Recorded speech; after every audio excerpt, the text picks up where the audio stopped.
যুদ্ধের আগুন যখন নতুন করে ছড়িয়ে পড়ছে মধ্যপ্রাচ্যে, ঠিক তখনই এসেছে এমন এক ঘোষণা যা বিশ্বজুড়ে আলোচনার জন্ম দিয়েছে। একের পর এক হামলা, পাল্টা হামলা, হুমকি আর উত্তেজনার মাঝেই ইরানের প্রেসিডেন্ট মাসুদ পেজেশকিয়ান দিয়েছেন এক সাহসী ঘোষণা।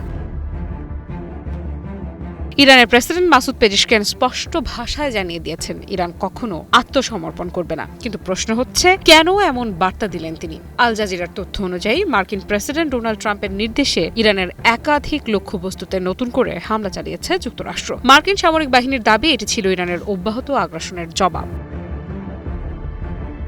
কিন্তু হামলার পর যা ঘটেছে সেটি পরিস্থিতিকে আরো জটিল করে তুলেছে।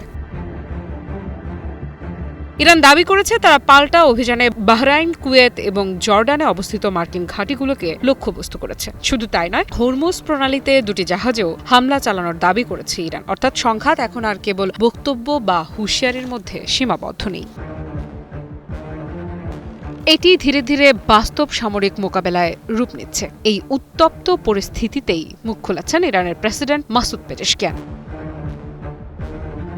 মাসুদ পেজেশকিয়ান বলেন, যুদ্ধ কখনোই কোনো দেশের স্বার্থে নয়, কিন্তু যদি কেউ মনে করে ইরানের ভূখণ্ড, মর্যাদা এবং মাতৃভূমির ওপর আঘাত করে দেশটিকে আত্মসমর্পণে বাধ্য করা যাবে, তাহলে সেটি একটি বড় ভুল ধারণা। এই একটি বক্তব্যই যেন ইরানের বর্তমান অবস্থানকে পরিষ্কার করে দিয়েছে। তবে ইরানের প্রেসিডেন্টের বক্তব্যের সবচেয়ে আলোচিত অংশ ছিল গাজাকে ঘিরে দেওয়া উদাহরণ।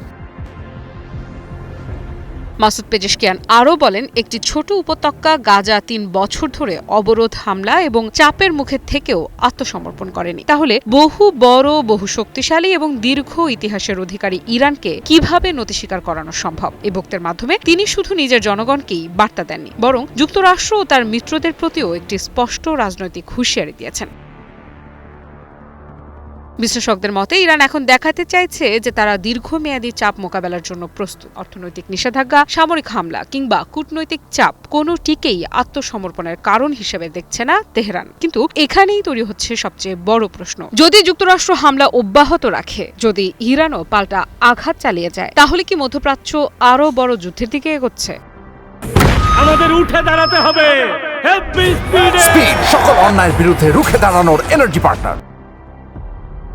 অনেক পর্যবেক্ষক মনে করছেন বর্তমান পরিস্থিতি অত্যন্ত স্পর্শকাতর। উভয় পক্ষই এখন নিজেদের অবস্থান থেকে এক ধাপও পিছিয়ে আসার ইঙ্গিত দিচ্ছে না। একদিকে ট্রাম্প প্রশাসন বলছে ইরানের কর্মকাণ্ডের জবাব দেওয়া হবে, অন্যদিকে তেহরান বলছে যে কোনো আগ্রাসনের জবাব আরও কঠোরভাবে দেয়া হবে। ফলে পরিস্থিতি কেবল জটিল থেকে জটিলতর হয়ে উঠছে।